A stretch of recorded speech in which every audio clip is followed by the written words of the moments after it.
Welcome back to How to DIY and Save a Dime. I'm going to do a quick video with you today. I did a couple of these videos on my channel on how to not overwater your plants. A lot of people say, I don't have a green thumb, I always kill plants and stuff like that.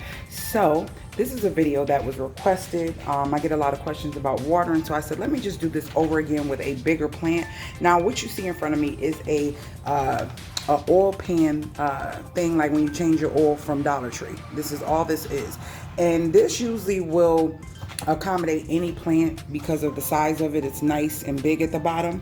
So what you want to first do is, if you're new to plants and want to have them around your house because they create great oxygen and they filter the air better than having an air filtration system, plants are it. Okay, so that's why I love plants, and that's why I'm accumulating them and having multiple plants in my home. So I got this water meter a couple years ago from Amazon, and I love it. This water meter tells you if your plant is dry, moist, or if it's wet.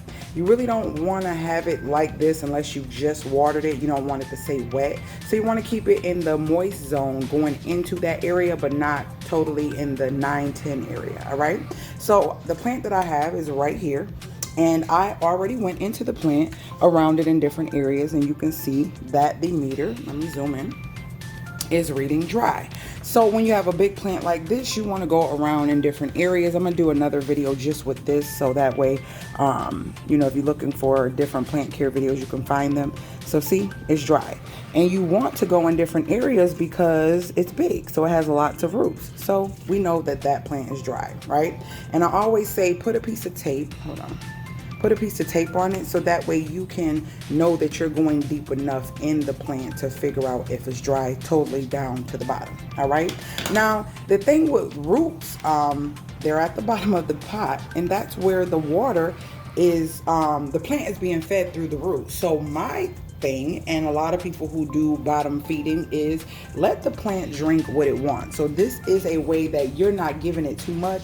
It's actually going to take in what it wants. So I put in water, and what I do is I measure the water, and I see, okay, so this is 1 1/4 inches. Let me see if I can zoom in. 1 1/4 inches, right? So now I'm going to take my plant and I'm going to sit it inside the water for about 15 minutes. You don't really want it to sit it too long, because then it'll be sitting in water. So I'll say about 10 to 15 minutes. Now, if it's a smaller plant, I would say, like my little peace lily that I did the bottom feeding on, maybe like 5 to 10 minutes. The bigger the plants are, the longer you want to let them sit so they can be watered. So I'm going to take her and I'm going to put her inside here. You want to make sure that the holes at the bottom of the pot can be covered by the water. I noticed that my palm that I just got, the holes are like way up here. I'm like, really? Why? Like, so I had to top feed it because I think they're even higher than what this pan can accommodate. So yeah, so that's in there. And then I'll just set a timer.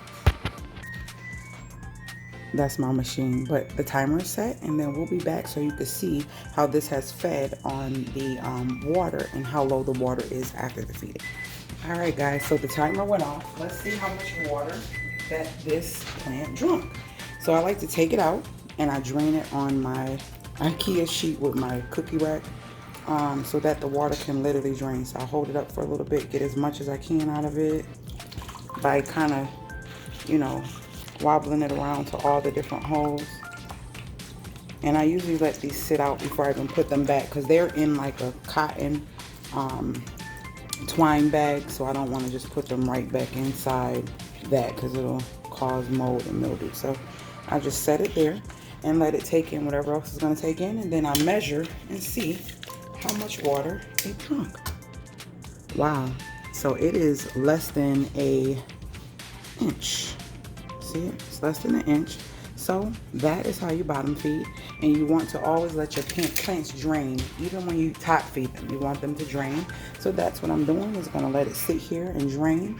And that is how you bottom feed your plants. You could do your small plants like that, small and big plants. With pothos and snake plants, I think I told you guys this before, they're not finicky, so you can top feed them. But you have like a lot of tropical plants like this that are finicky, and I'm going to do a little trim to that, but that's going to be another video. So yeah, this is growing really good. I love it, love it, love it. So That is how to bottom feed. If you have any questions, put them in the comments below. If you're new to the channel, join the family by subscribing and also hit the notification bell so you're notified every time I load a new video. And if that's it, guys, I will see you guys